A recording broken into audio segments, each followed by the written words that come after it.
You have brought this question to the text. YHWH. Reveal where we are at in end-time prophecy right now. The lead verse opens the veil to the heavenly sanctuary. 1 Enoch chapter 71, verse 10. And Michael, and Raphael, and Gabriel, and Phanuel, and the holy angels who are above the heavens, go in and out of that house. We are not merely observing earthly chaos. We are situated in the final active ministrations of the heavenly court. The archangels are executing their commissions. The house is operational. The end-time clock is measured by the priestly activity in the heavenly sanctuary. From the angels in the house, the text immediately shifts to the end-time earthly conflict. Daniel chapter 11, verse 40 says he will enter into the countries, and will overflow and pass over. This overflow manifests as intense spiritual deception. It requires direct confrontation with those perverting the right ways of YHWH. Acts chapter 13, verses 9 and 10 declare, O full of all craft and cunning, you son of the devil, you enemy of all covenant faithfulness, will you not cease perverting the right ways of YHWH?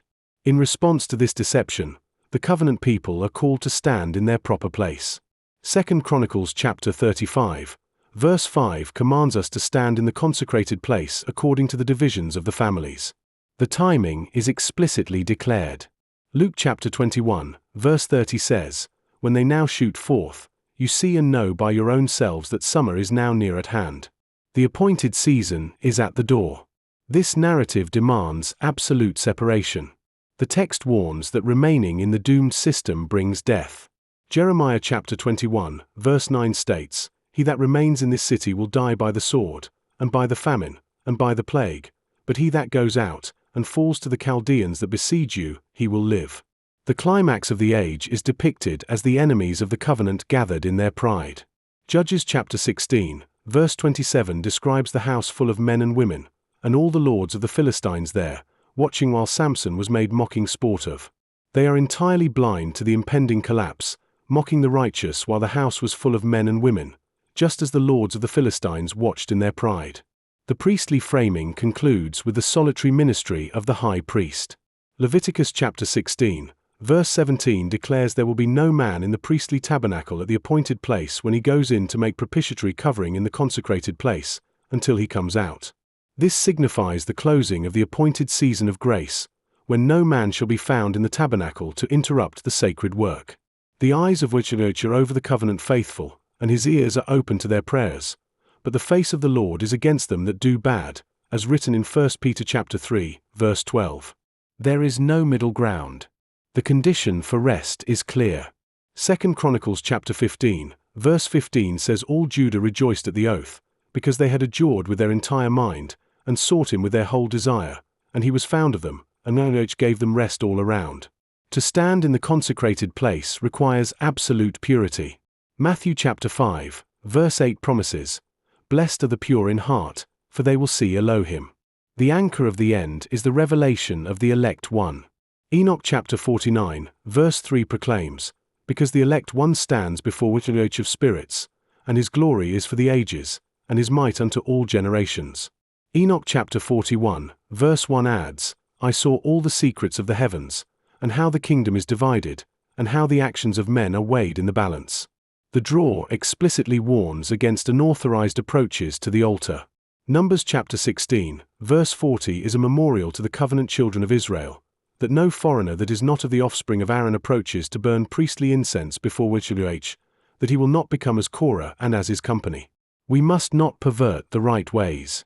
We must seek him with our whole desire to find rest, for the consecrated sacrifice of the covenant wicked is an abomination to YHWH, but the prayer of the upright is his delight, as Proverbs chapter 15, verse 8 declares. The mathematics confirm this prophetic reality without ambiguity.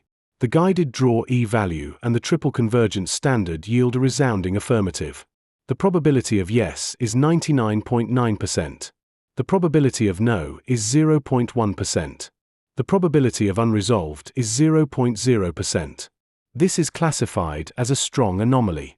At 6.23 sigma, this is a discovery-level anomaly. The Father is confirming the full architecture of our covenantal standing, our identity, our inheritance, and our priesthood.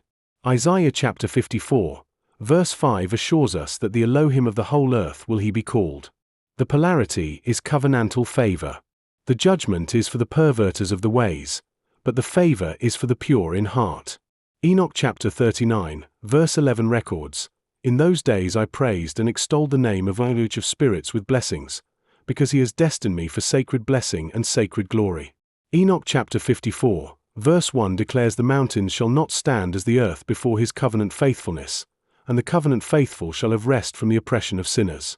We are at the closing phase of the heavenly sanctuary ministry. The earthly systems are in their final arrogant overflow. The appointed season is near at hand. We are in a time of extreme dichotomy and separation. The call right now is not to negotiate with the doomed city, but to go out and live. It is a call to seek YHWH with the whole desire to find rest. It is a call to maintain strict priestly consecration and to remain pure in heart to see Elohim. The Father is declaring the finality of the hour. The elect one stands before YHWH of spirits. The actions of men are being weighed in the balance. The summer is at the door. The covenant faithful are secured. Zechariah chapter 8, verse 16 instructs us to speak every man the covenant truth to his neighbor. Galatians chapter 6, verse 16 promises peace and covenant mercy upon the Israel of Elohim. Psalms chapter 42, verse 1 cries, "As the deer pants after the brooks of water, so pants my mind after you, O Elohim." Genesis chapter 50, verse 6 records Pharaoh replying, "Depart and bury your father according to what he made you pledge." We must fulfill our sacred duties without delay. The time for preparation has ended, and the time for standing in the consecrated place has arrived. May we be found faithful when he comes.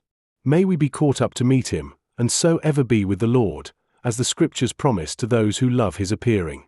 The verses drawn in this Shield 17.12 session were 1 Enoch chapter 71, verse 10, Daniel chapter 11, verse 40, Acts chapter 13, verse 9 to 10, 2 Chronicles chapter 35, verse 5, Luke chapter 21, verse 30, Leviticus chapter 17, verse 3.